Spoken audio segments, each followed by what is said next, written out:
will never forget that day because it's the day after my birthday.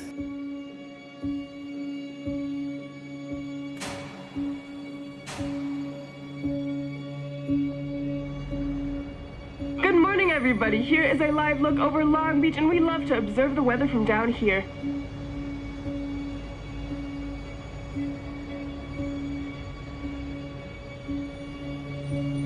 We are looking at a pretty gloomy morning across the Southland. Some of the effect from this cold front moving through will be winds picking up to 55 miles an hour.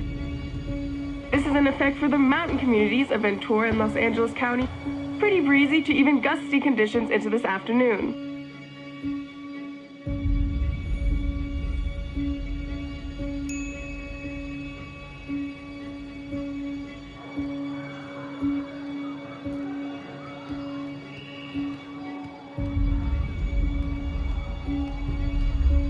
I was training kids.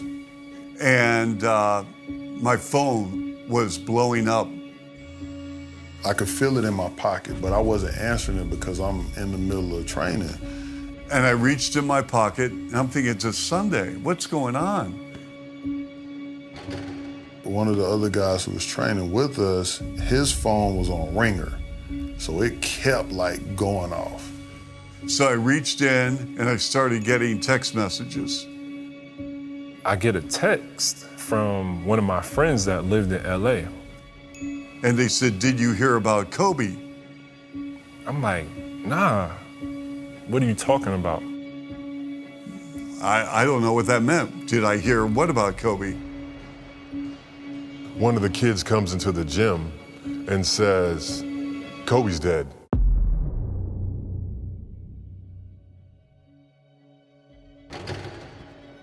He died.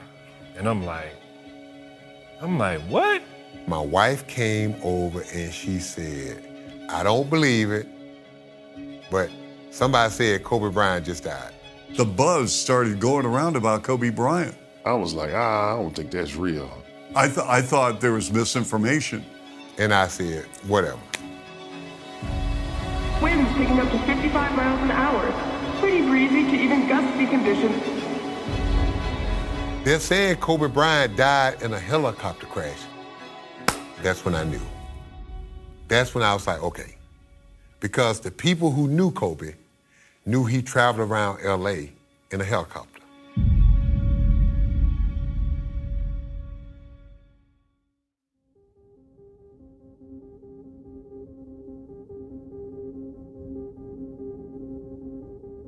I stopped everything that I was doing and I just sat in the chair and I just couldn't move.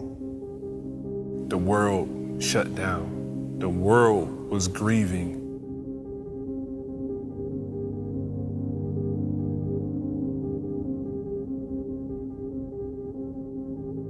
No, I cried for like 3 days, 4 days.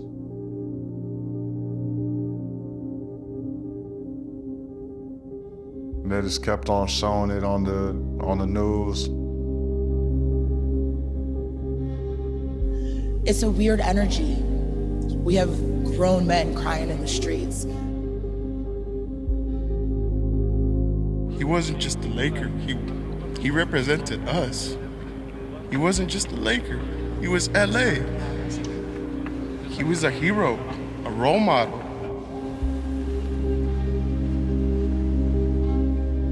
When I say all this, to be honest with you, I feel nothing but love. Everyone. When I heard Kobe died, I cried. I turned to that picture with he and I embracing each other. And it just didn't seem real in the way he died. It's just one of those things you'll never forget. And you still keep asking yourself, why? Was it avoidable? Why did we lose our prince in such a tragic way?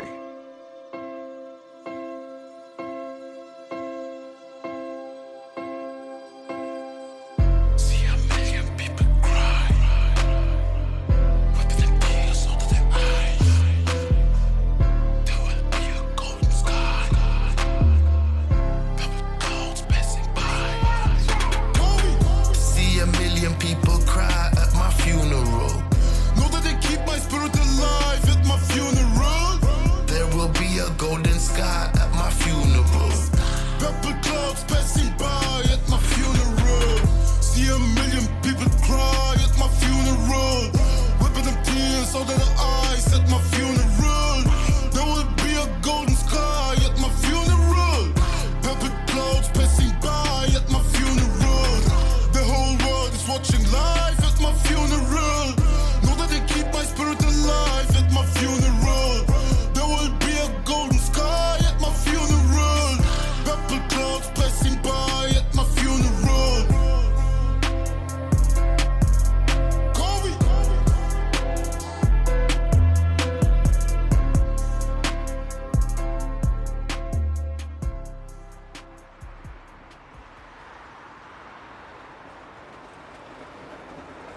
The first time I heard of Kobe Bryant was about 1995, 96. And someone said, you know, there's a kid that's playing high school ball in the Philadelphia area. And I thought, okay, whatever. I mean, you know, these high school kids, they're all great, you know? And he says, no, Chuck, this guy is going to be really, really good. His name is Kobe Bryant.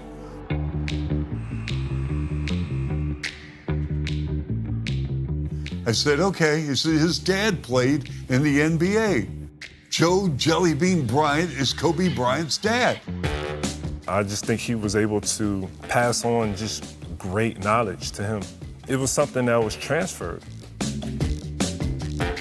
He told me the whole story about him being overseas, playing basketball, watching his dad be in the Army, having to go from, you know, base to base and stuff like that. And it was unique, man. He didn't want to be what everybody else was, the typical player that came into the NBA. Everybody has this same, you know, like sob story, coming from the struggle type story. They do come from poverty, you know, mindset, poverty situations where they want to get out the hood, per se.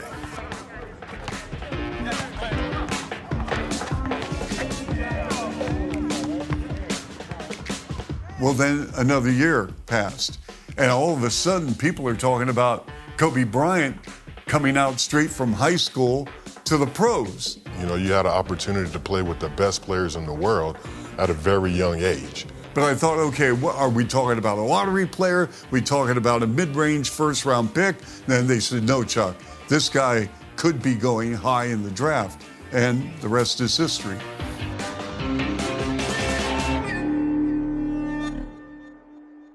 Well, him going straight into the NBA from high school, I mean, I would have did the same thing if I was good enough to do it.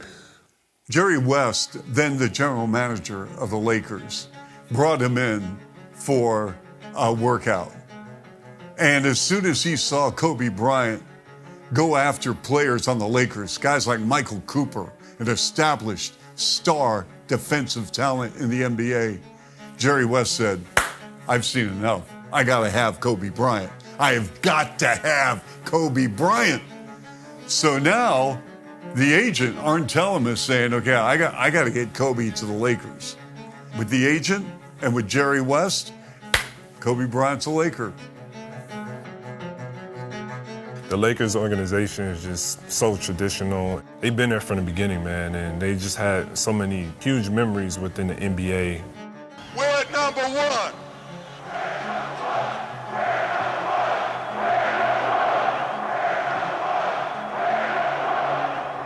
Purple and gold is a representation of something that's bigger than the city of LA. It's a culture. It also represents the NBA. Like when people think NBA, first two teams that come to mind, Lakers, Celtics, period. But funny enough, man, when I got to LA, I really didn't know. This sounds stupid, but I really didn't know that, like, the Lakers were that big, big of a team, because I'd never been to the West Coast before. Man, it was just an unbelievable experience for me, man, just going out there. The caliber of organization and then what that embodies. Lakers is about championships, right? They're not thinking about regular season. They're not thinking about nothing else until April to June.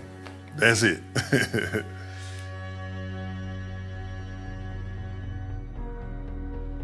I was so interested in having a high school kid go straight to the pros. I mean, Kevin Garnett had done it, and other players, of course, preceded Kobe Bryant from high school, some successful, some not. It's a tough jump.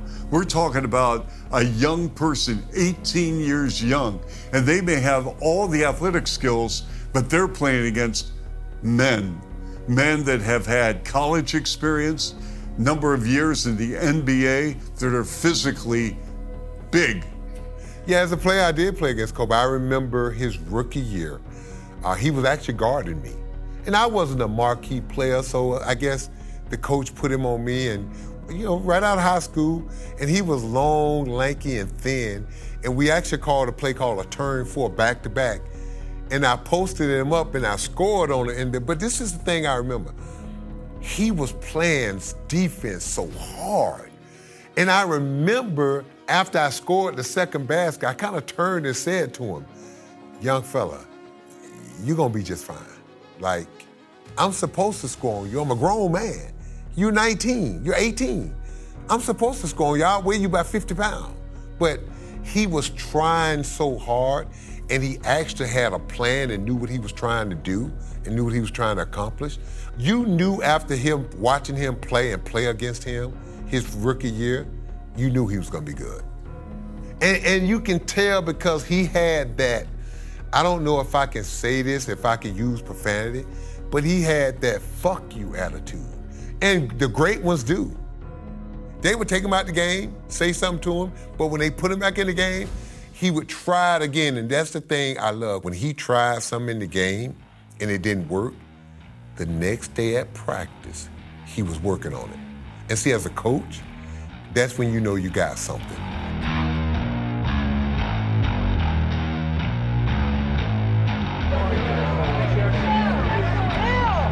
Well, you can't do anything to change the cards, but you got to play your hand right? Phil Jackson was a Hall of Fame coach even before he received the Lakers offer. What he did with the Bulls with Michael Jordan speaks for itself. I grew up watching the great Chicago Bulls win championships, and who was the coach of those teams? Phil Jackson. And Phil Jackson knew how to coach. He knew how to coach superstars. He knew how to coach average players, and he knew how to coach rookies. What I learned from Phil was how to handle different personalities, how he handled different personalities. I got to see that every day. Man, at the end of the day, it's about, can you get a group of young men, get them all on the same page, get them all single-minded to achieve one goal. All coaches gravitate to players that want to be great, that work hard. See, when you get to the gym and the players in the gym already sweating, when you get that 7 o'clock in the morning, you know you got something.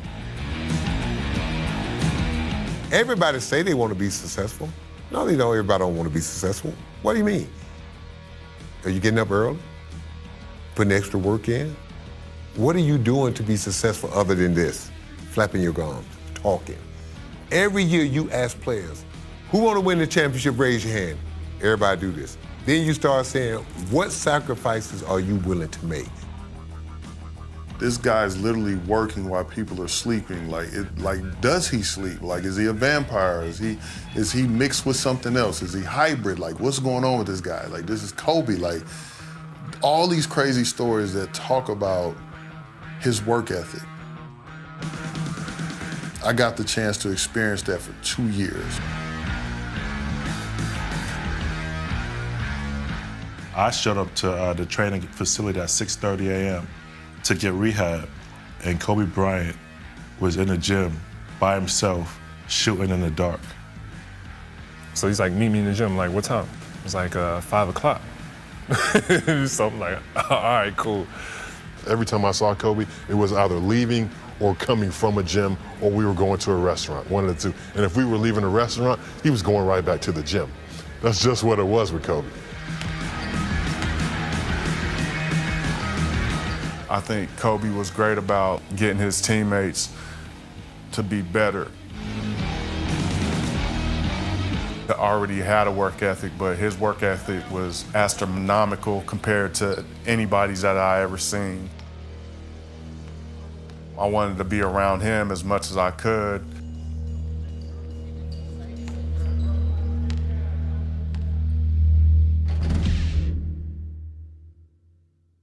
I have the greatest respect for people to make the sacrifice. People don't understand the time it takes to just be a good NBA player. What do you think it takes to be great? See, people, he got talent. Everybody in the NBA got talent. Kobe didn't jump higher than everybody in the NBA. Kobe wasn't the greatest, best shooter in the NBA. He wasn't the best ball handler. He wasn't.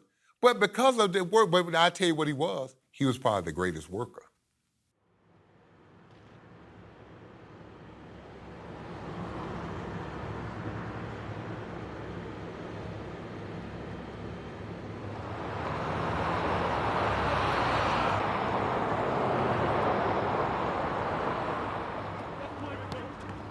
I wanted to be a sports commentator since I was 5 years young.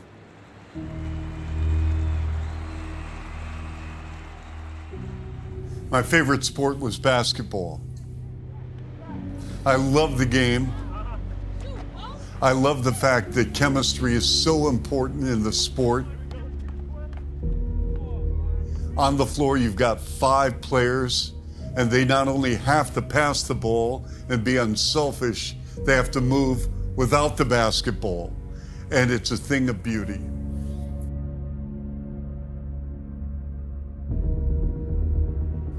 Right now, as I'm delivering this message to you, I'm seeing Kobe Bryant with the Lakers with Shaquille O'Neal.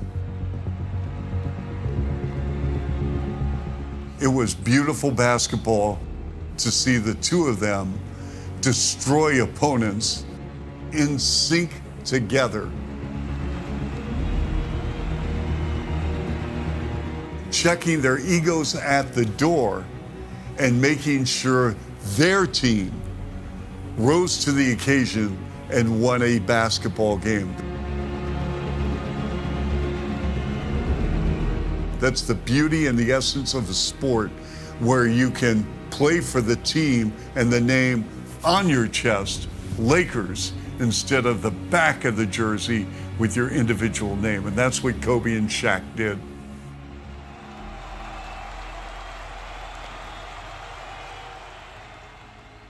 When they won those championships back to back to back, I'm thinking, okay, this is rigged. You know, something's going on here. And the only thing that I can compare it to is back when Michael Jordan played, when they won their first 3, and then Mike took off, and then they came back, and then they won the second 3. So I'm thinking, okay, something's with this type of player, comparing him to Michael Jordan back then. Well, I felt very fortunate that in a short amount of time, I went from a little snotty-nosed kid from Wilmington, North Carolina, to a role model and to a lot of people. Who was Kobe following? Who did he have as a role model? Which player was Kobe most influenced by? Michael Jordan. This is what was funny. I remember about his 3rd, 4th year in the league, the joke was in the locker rooms. Kobe walked by, look at him. He want to be like Michael Jordan. Look at him. He talk like Michael Jordan. Look at him. He stick his tongue out like Michael Jordan. And I'll never forget this. I'm in the locker room one day. Some of the guys in the locker room hating on Kobe. He want to be like Mike. I stopped him. I turned the TV on mute. And this is what I said. And I hope I can say this. And excuse me, I'm going to apologize in advance. But it pisses me off. Shows you how people think. I said, you guys are a bunch of stupid motherfuckers. And they said, why? Y'all are sitting in the room laughing at a player who wants to be like Michael Jordan. Let that sink in. Y'all are laughing. Now, it's not that he just wants to be like it. He's working his ass off in the gym. While you're laughing, he's in the gym trying to be as good, if not better, than the guy that we think is the greatest, Michael Jordan. And you idiots are laughing. What you should be doing is picking somebody like him who's great and getting your ass out this locker room and get in the gym and start working on your game and start mimicking that guy. Who's stupid? The guy that's trying to be like the guy that's trying to be like the greatest? Or the guys that's sitting around here too afraid to try to be great? If I had to pick what player right now represents the future, it would have to be Kobe Bryant with the way that he plays the game of basketball. I have high regards in terms of how he focused on the game. He works on his basketball skills. Each and every year he gets better.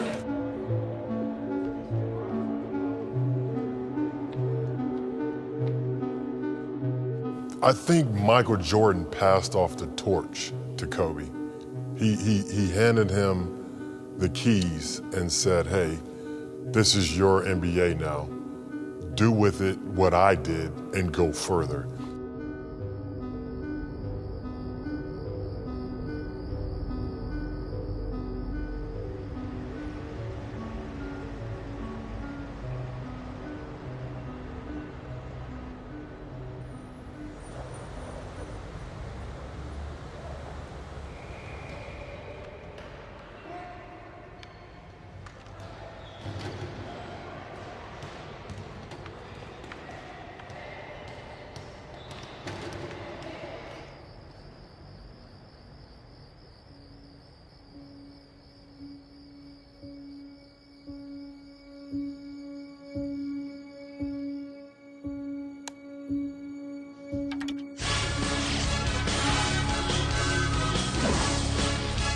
It was a Sunday night.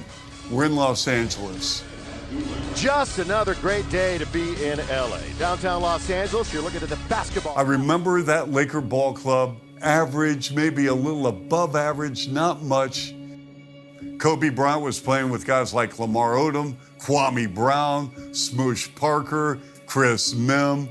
So you could tell that if the Lakers were going to win a ball game, they relied on Kobe Bryant. I just remember Phil he just kept saying, we have to win this game. We have to win this game. So, you know, everybody's kind of doing what they do before the games, you know. Some people eating fruit and some people on their phones trying to figure out tickets for their family and stuff like that. I just remember Kobe was sitting in his locker, quiet, just sitting there the whole time, quiet. I'm like, I'm just watching it. You know, I'm a rookie. I'm like kind of watching everything that he's doing to get prepared for the game. You know, Phil comes in. A lot of times we'll watch like film before the game just to go over like some of their sets and stuff like that. And he's quiet, not saying nothing. He's just sitting there and then he just comes in the middle and is like, let's go. You know what I mean? So we break off, we run out the tunnel.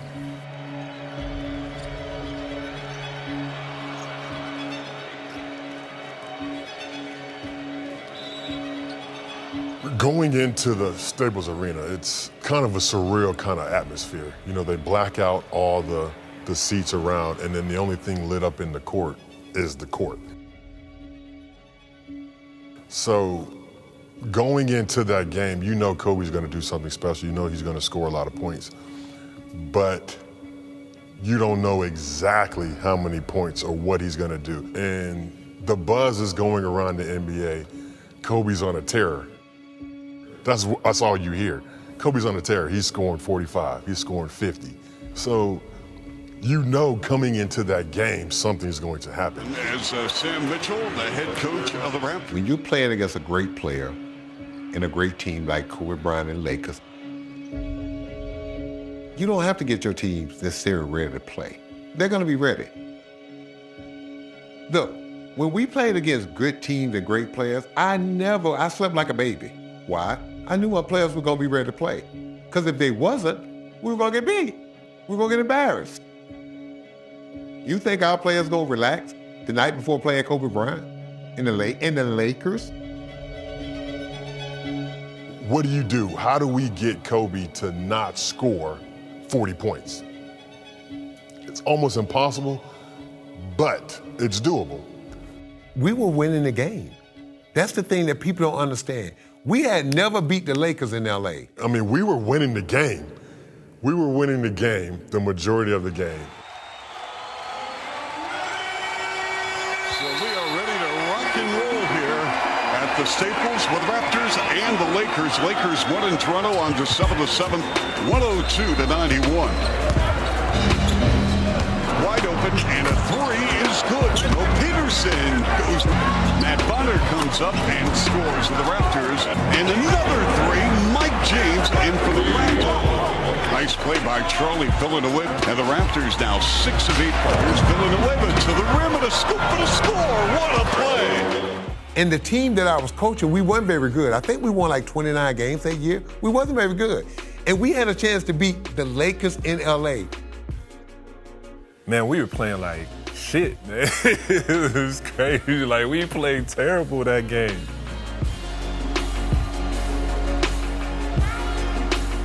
And I'm looking and I'm like, okay, that's an open shot. You gotta make that.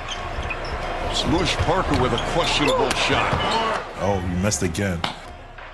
Oh gosh, what are you doing, Smush? I almost forgot. We were up like by 20. We were killing the Lakers in LA. And he was the only one doing anything. Kobe Bryant weaving inside, working on Jalen Rose. Beautiful ball off the window. He has 14 in the quarter, but his team trails. Solid job by the Raptors on the road here at the Staples Center, 36-29.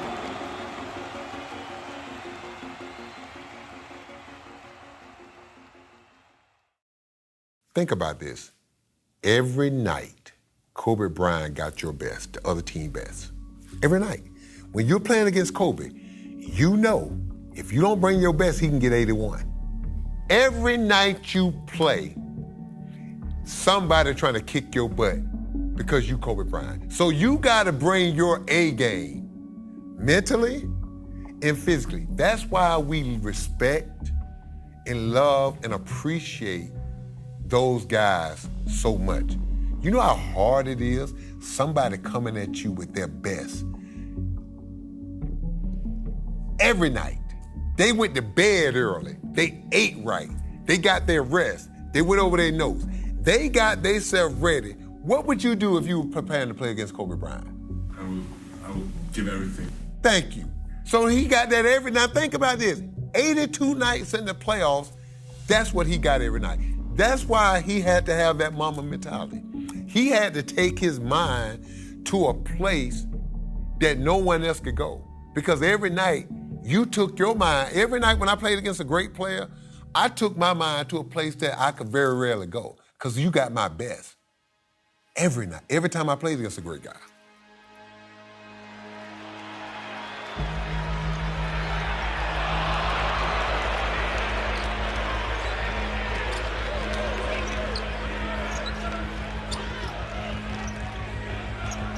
Bryant has not seen action here in the second quarter.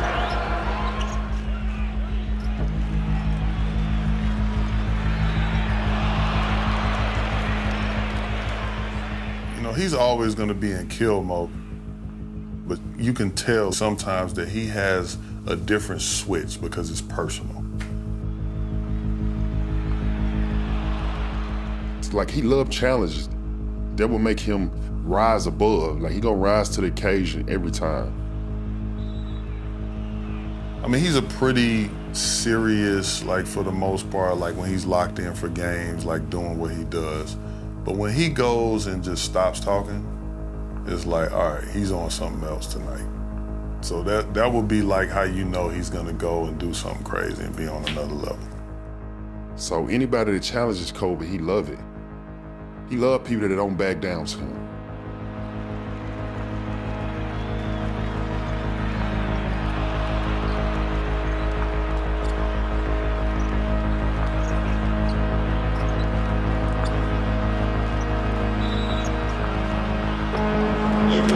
Timeout for the Lakers. 44-32 Raptors on the road. So I'm on the bench, I'm watching the game. He comes out, he hits a three.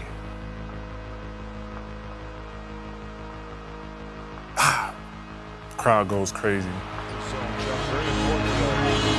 Everybody can get in and drop down, but how about that? Kobe Bryant comes back into the game with bang, touchdown. Played a whopping 9 minutes during that game.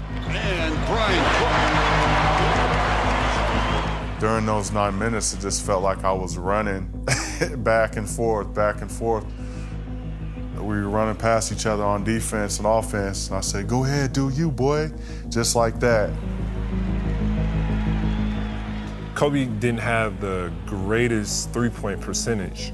That wasn't the greatest part of his game, but we knew that if he came out and he was hitting threes in the beginning, it is going to be hard to guard him because you got to guard him from so far out, right? Here in the half.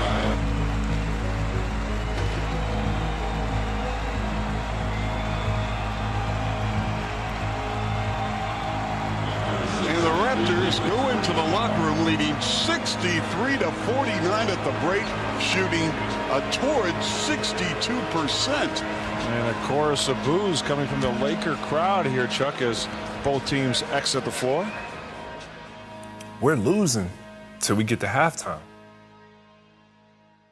So we get to halftime, you know, we come in and once again, he's sitting there in the locker, quiet.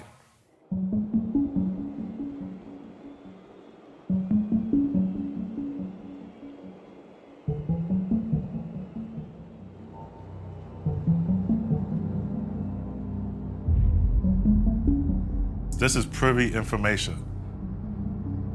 Nobody knows this. So Phil Jackson has 2 sets of offenses. Okay, so we run a certain offense in the first half that we don't run in the second half. If the offense is geared to, get Kobe the ball, so Mamba was always Mamba in the second half of any game.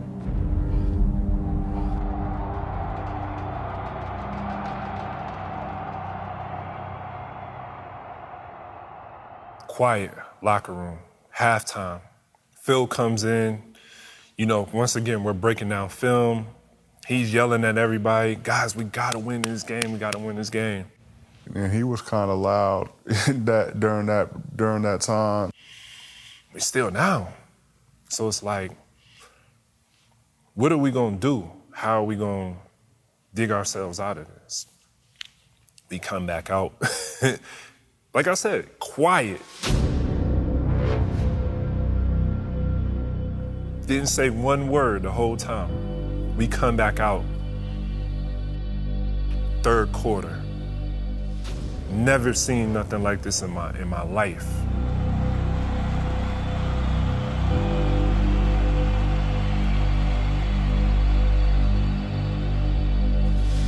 He goes bananas. We were leading, we were up, and then next thing you know, something happened. A switch happened. Like a switch in his head. And somebody probably ticked him off or said something to him or something. And I'm thinking back, and I don't think there was anything that we did or said that triggered him. I have no clue. But next thing you know, Kobe just unleashes the terror on us, and it was a sight to see. It was impressive, to say the least. All right, Kobe Bryant now at 32. And the opportunities there. Kobe again for 3. 71-55 Raptors. So he comes out, hit the 3, boom, comes back down, another time, another 3. Bryant with a pull-up. Boom, right? So we like, oh my God, we like bumping each other like. Everybody's yelling from the bench. Give it to Bean, give it to Bean. We call him Bean, like, give it to Bean. Like, so dude's just literally just coming down, like, just passing to him. He going like 1-on-4, 1-on-5. I'm like, this is crazy, man. Like, you couldn't do anything. As hard as you tried, you couldn't do anything.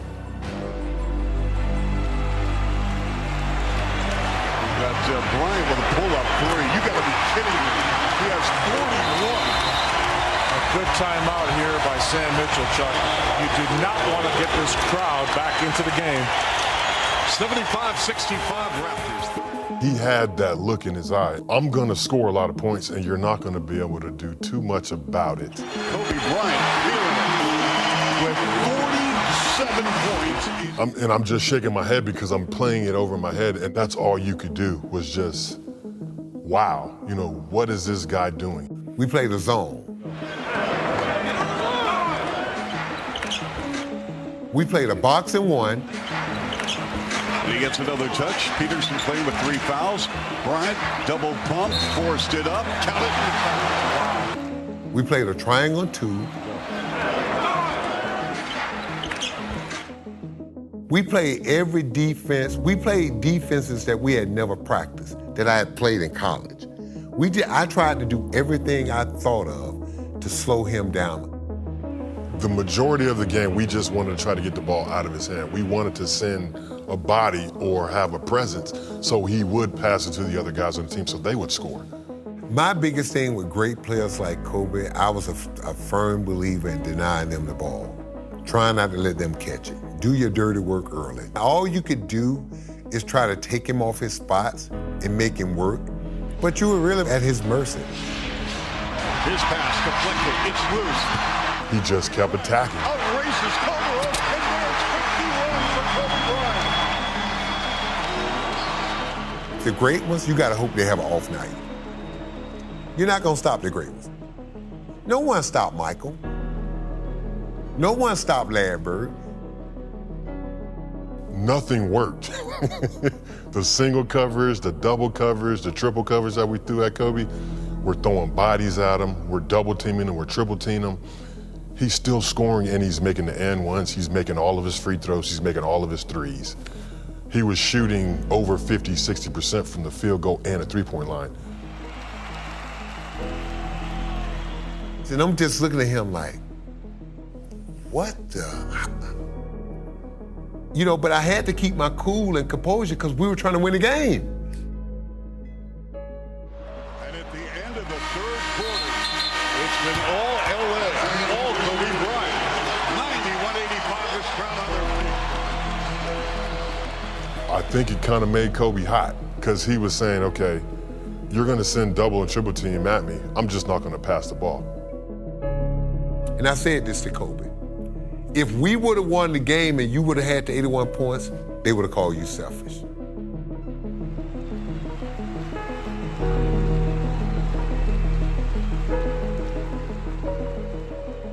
You know, I think for him, more so than anything, it was about proving everybody wrong, that he could carry a team by himself, a team that wasn't stacked with, you know, all these superstars. So I think that for him this season was, you know, he was very motivated by that point of like, I can carry anybody, you know? He told me he just didn't want to lose that game. And he thought that he could win it by himself if he had to. Then he put on his cape. He put on his cape and he carried us throughout that game, man. When he gets into his Mamba zone, like he looks at me,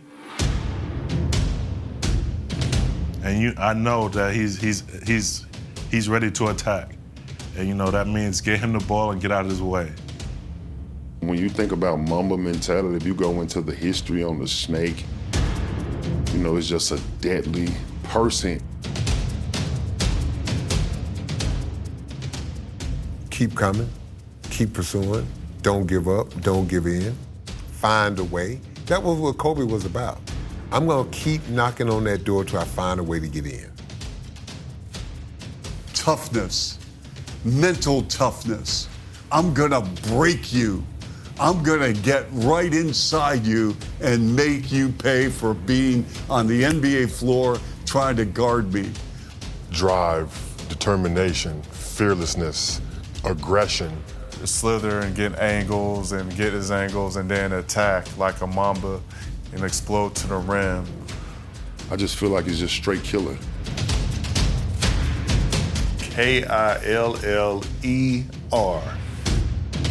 Just a killer.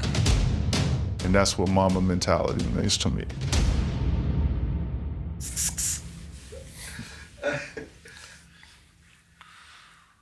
It's having a extreme will to win in anything that you're doing. Anything that you're doing. Just having a will to win in life. Literally, like whether that's being a husband or wife, father or mother, journalist, a teacher, janitor, police officer, whatever it is that you're doing, whatever's a part of your lifestyle, you approach that in such a way where the attention to detail, making sure you're performing at a high level, no excuses, showing up every day, doing the work, working your ass off, all of that, in my definition, is the Mamba mentality. We want the people that are gonna go the extra mile to be the best you could be in life. He made me realize that I was thinking too small. He wanted to be the best player in the world. I just wanted to make the NBA. So that alone, we just know what type of person he was because he led by example. So we had to watch what he did to kind of see his leadership, how hard he played, you know, the preparation, the dedication, how hard he practiced. You know, every day in practice, it was that mentality. Him staying late, you know, him getting there at 5 a.m. in the morning. Him doing everything that he needed to do in order to put the best Kobe Bryant on the court.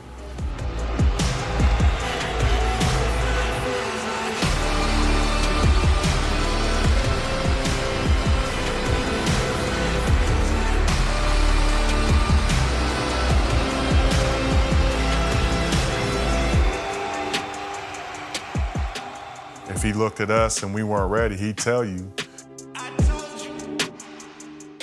And that's why people said, I want to be around Kobe Bryant. You know, you have no choice but to fall in line. That's what the great superstars, that's what they do. He's just like, Sean, man, I'm telling you, you just gotta play hard as you can. You just gotta play hard as, but I'm so frustrated, but I'm saying in my head, I'm like, God damn, I am playing hard as I can, so what do you think I can do? You know, like, what is the next level of this that I was just saying in my head, I was like, if I ain't playing hard enough for Kobe, like, shit, I think I might have retired, because, shit, I'm playing, I don't have nothing left out here. I'm giving my all. So many kids look up to him because of who he was. They wanted to be Kobe Bryant. I wanted to be Kobe Bryant.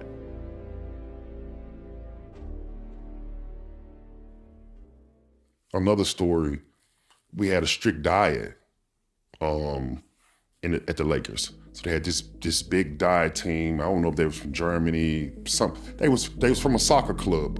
They were spending a ton of money on this. They was trying to get everybody to be on grass-fed beef, pure organic stuff. But you gotta understand, we was losing. So every day when we come in, they'll bring us into the meeting room. We're sitting there, and I probably shouldn't even be telling this, but they'll bring us in the meeting room and we'll be sitting there, they'll be talking to us about food. And Kobe said, he just raised his hand, he said, listen, do y'all have the study on this? Do y'all have the facts on this? Who did the study? When was this study conducted? And he just stand up, he was like, because I don't give about eating. We just lost 4 games in a row and y'all in here talking about what they're gonna eat? To hell with that. And he was like, I want the study. I want the study. Is this facts and proven facts? It's like he just challenged our nutritionist. He just challenged her and challenged him all the way to the bone, to where they had to come in with a pack of papers to prove to him this stuff is facts, this is a study, but he still didn't want to hear it because we had lost 4 games in a row. He felt like it's bigger things out here. Even though he wasn't playing, it's bigger things out here to be talking about than food. They need to be in the gym.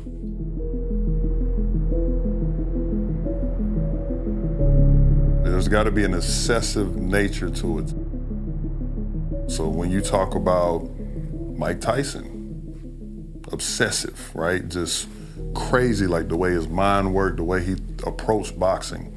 Michael Jackson, right? Still another great, iconic person, great in his field, same thing.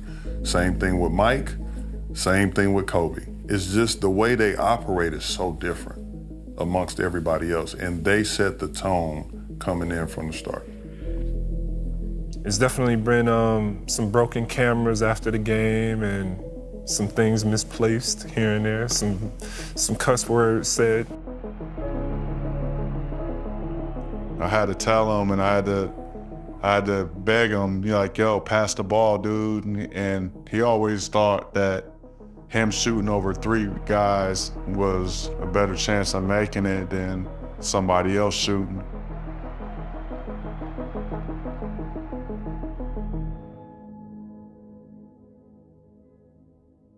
Me and Kobe started to bump heads a little bit. If you want me to be completely honest and candid right now, I didn't feel Kobe honestly was giving respect to me or his teammates. So therefore, I told a story a long time ago that I stopped passing Kobe the ball. I wasn't forcing Kobe the ball. Let me clarify. Phil Jackson, in the beginning of the season, I remember Phil Jackson in the beginning of the first season that I was there, told everybody in the locker room, Kobe's gonna get his shots. don't force him the ball if the defense is denying him the ball. That's where we get our most turnovers. You know, guys, going like this, pumping, trying to get him the ball, and they force a pass and it's a steal. So for me, I go like this. I look at Kobe, and if he was denied, I go this way. It's not that I didn't pass him the ball. I just wasn't forcing it to Kobe. So he felt I was looking him off, and that's the reason why I didn't start my second season.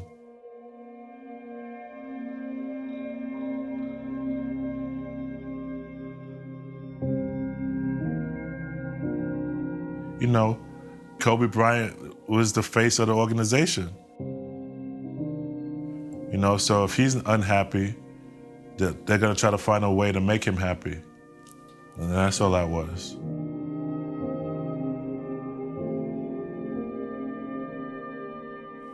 He's the greatest, one of the greatest. I'm just a pawn.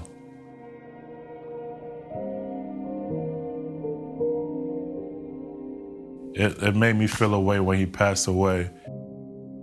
I didn't expect for it to hit me the way it did, but when I heard of his passing, it rocked me to my core. Like I couldn't walk. My legs gave out. I was shaking, and I didn't know why. But as I was thinking about it, it's because at the end of the day, we developed a bond, a brotherhood. We went out there every night, 82 games for 2 seasons straight. We were teammates. Even though we might have did this, we were still like this. And, it bothered me that he and I didn't get a chance to talk, to one another.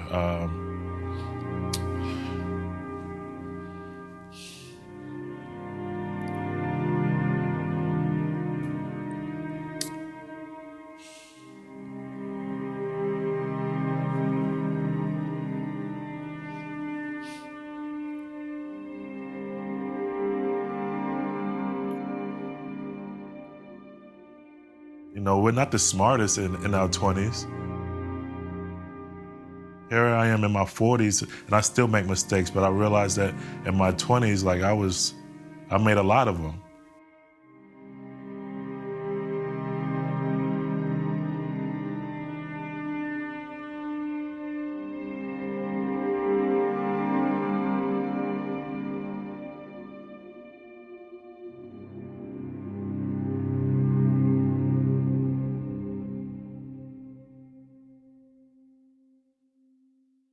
He has the reputation of being an asshole.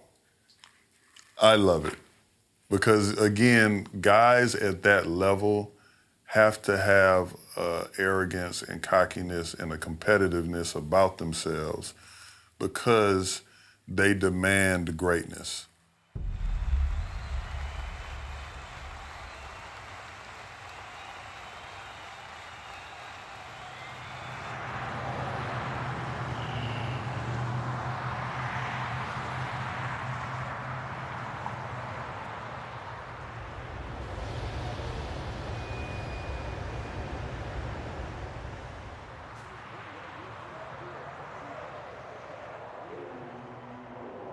So it's a Sunday night game, and the Raptors are up big. They're up by nearly 20 points. And then Kobe took over, came away with a steal at midcourt, went to the rim, dunked, and the place started to ignite. And all of a sudden, you look at Kobe Bryant, the box score. He's got 25, he's got 32, he's got 41. I'm thinking, what are we seeing here? So Kobe Bryant's around the 46, 48 point mark. And I'm thinking to myself, wow. And I turned to my color analyst, Leo Routens. I said, Leo, I think he's probably going to get 65 plus tonight. And boy, was I wrong.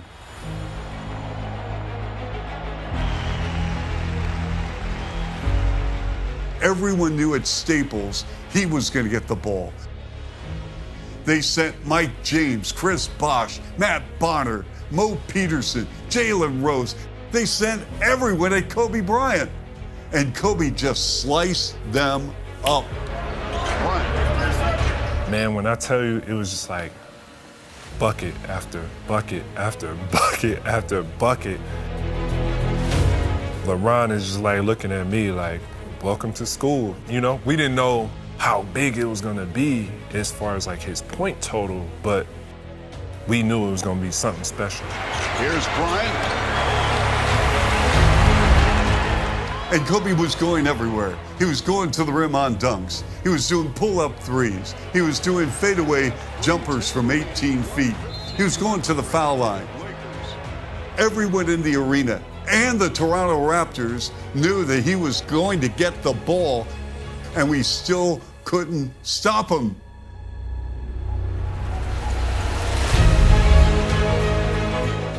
Kobe is, did he just make that shot? Okay, let's get him the ball again. That was a tough shot. And there was one shot that I remember. He caught it about 38 feet out near the hash mark.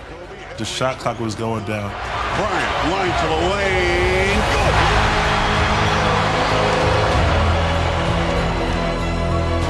Good. What am I watching here?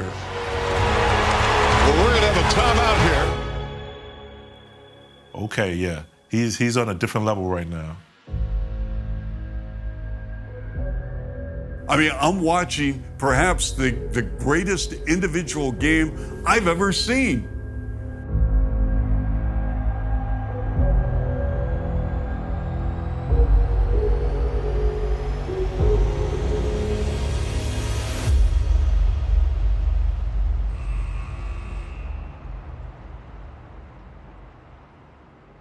So this is LA, right? You got celebrities and stuff like that.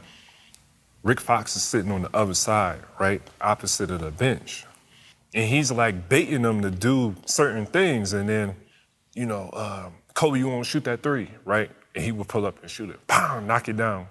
He's like, what, right there, right there? Like, you know?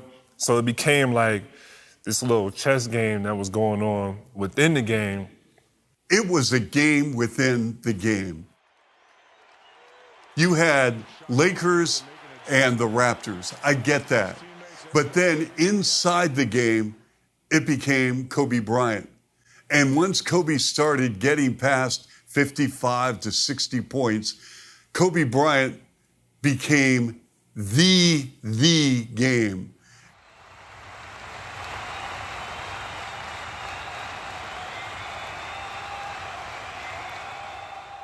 His world inside that game started to grow and grow and grow. And he has 79 points. It really superseded anything over what we were seeing with the Raptors and the Lakers, because all the attention was on Kobe Bryant and how many points he was going to end up with. He's got 79 points, and the crowd is just going crazy.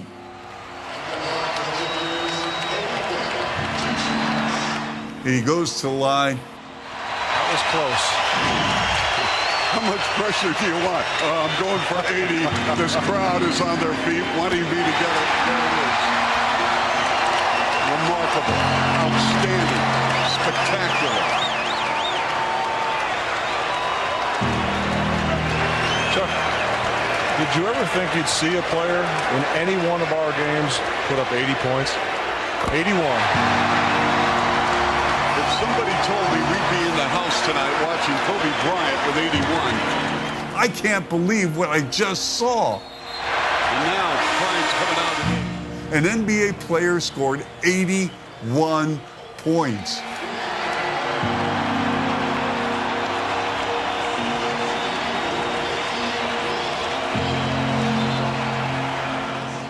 You want to show your teammate love.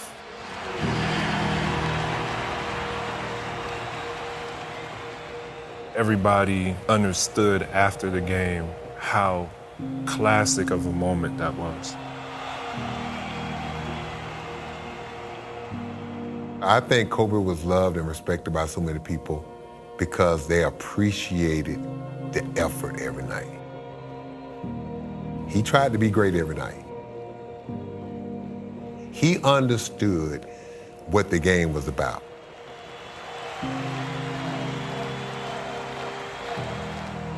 Yeah, it was about the competition, it was about winning. But he understood he had a responsibility to show up and try to be great for the fans every night.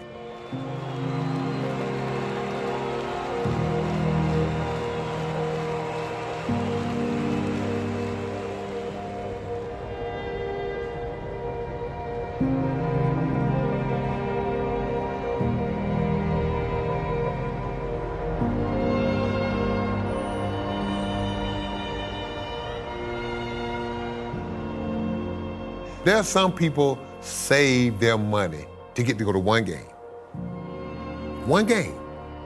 And Kobe felt like, hey man, I wanted that person to come to see me live for the first and maybe the only time. I wanted them to leave there with something special. He felt that responsibility.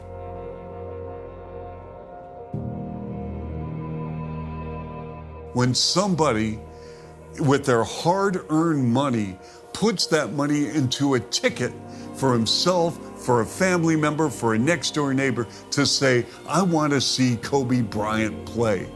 Wow, it doesn't get any better than that.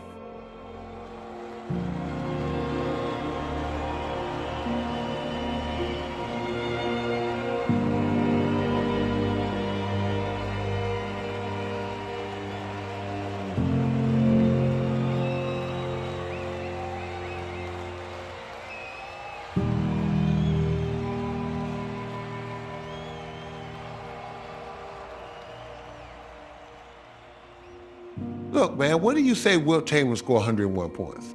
You shake his hand and say he's great. What do you say when Kobe Bryant scores 81? You shake his hand and you say it's great.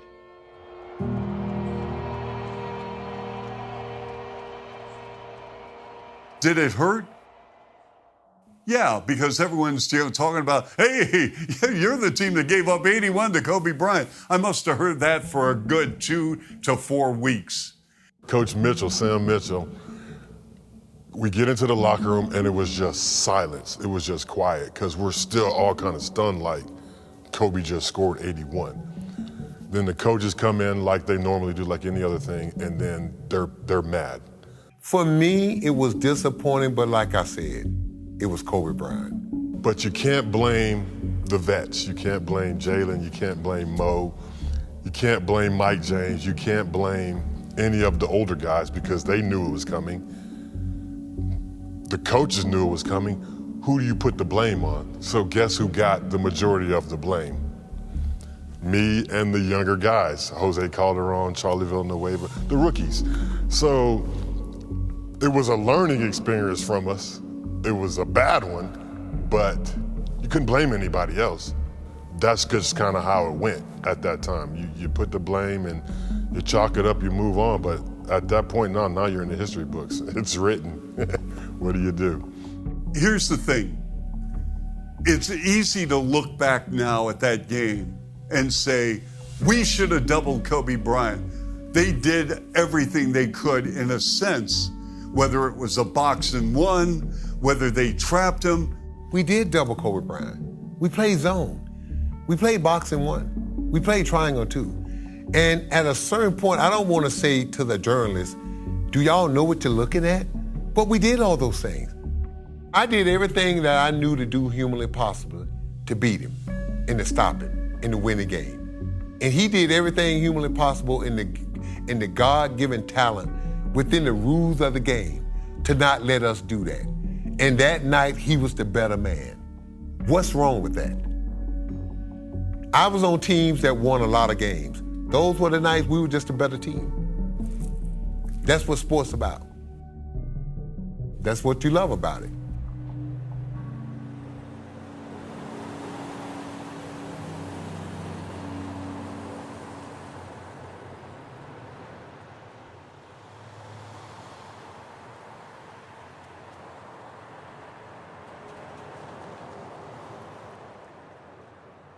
If you remember, There was a short, brief time where he flirted with going to Phoenix. I never thought that was going to happen. When you walk into the Staples Center, you see the names, Kareem, Magic, all those great players, and then you see the banners. You see the crowd, Jack, Denzel. Where you gonna go? Where you gonna go? Kobe Bryant was a Los Angeles Laker. He was the franchise, period. But I mean, you're talking about 20 years that he gave to one organization. I mean, that's a hell of a career.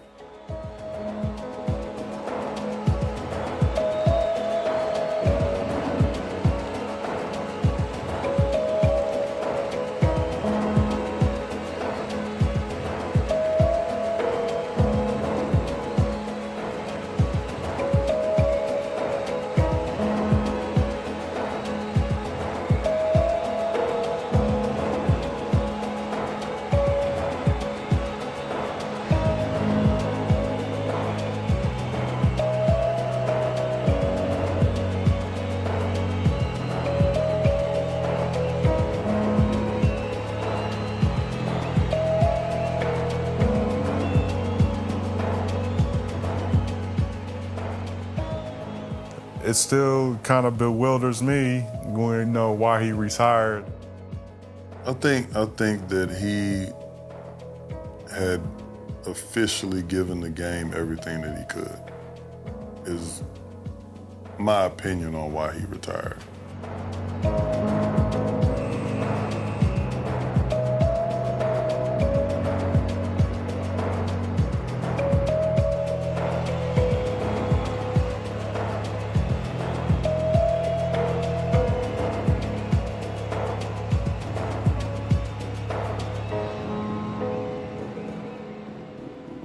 You look at the court, it's like your stage. So for him, that was his standing ovation moment. You take that time, you sub somebody out so we can give them their flowers while they're still alive, right? So that's their moment where, you know, it's like they get their encore. You know what I'm saying? So, yeah, to all the viewers, understand it's nothing different than being an actor. Once it's over, you stand up and you give that person an ovation. So Kobe Bryant is retiring, and this is his swan song at NBA arenas. And everyone would acknowledge Kobe Bryant with a video tribute to his great career. And I saw Kobe. And he recognized me. I said a few words to him. He came back and he said, "Hey, thanks for everything." And that's the last words he spoke to me. Thanks for everything. When he played his last game and I coached and he played his last game, after the game, I just wanted to hug him and just tell him I love him and just tell him, man, it's been a pleasure to play against you and to watch you play. And to say that I played and coached in the era that you participated in, because it was a great era. I got a chance to witness and play against one of the greatest players of all time. He was one of my favorite players. I thanked him for being everything that an NBA player is supposed to be. And I hugged him.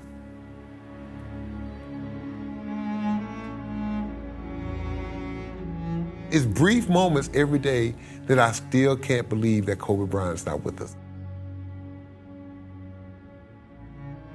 You know, when you're grieving about certain people, a lot of times what I like to do is like, let me take a step back and what would that person want? I could hear them in my mind like, you better not be fucking crying, you little bitch. You know what I'm saying? Like, I can hear that. I can hear him say that, you know? That's not what he would want.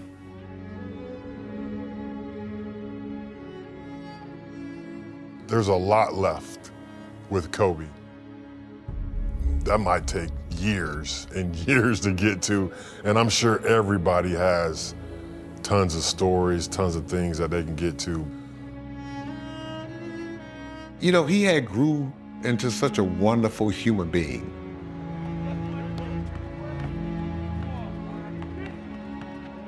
He seemed like he was happy. That's the thing, like he finally I done found my happiness. You know what I mean? I'm happy. And that's the hardest thing to do for a player of his stature for 20 years, to be in that limelight, to walk away from that and still find peace, right? And he found his peace, he was happy.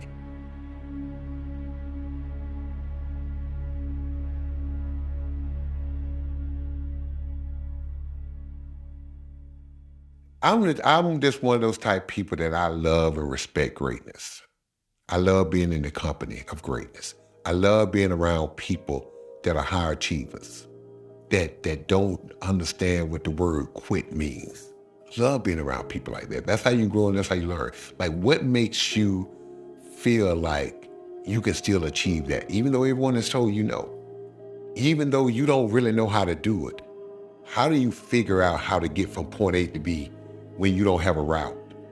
And that's the thing. And so if I could choose one day to be with him, I would choose to be with him that morning and try to talk him out of taking a helicopter.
Mamba-Mentality, knallharte Legacy. Viele Pots sind Klassiker, die anderen sind Evergreens. Check, das hier ist sowas wie das All-Star-Game. Ich korrigiere, das ist sowas wie die Hall of Fame. Es ist Crunch-Time, niemand jagt mir Angst ein. Körper voller Adrenalin, Seele voller Kampfgeist.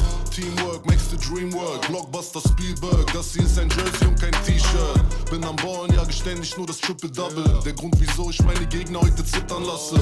Godzilla-Rap ist sowas wie ein Knochenjob. Angriffe wehr ich in der Regel ab per Monsterblock. Check, manchmal kommt es mir nicht fair vor. Bei mir swish bei die Airball. Hau den Buzzer rein, Junge, ich bin Klatsch am Mic. Coolio und Zilla, erste Wahl, so wie die Starting Fight. Ich bin in Form, bin dafür geboren. Komm, ich zeig dir meine Skills auf dem Court.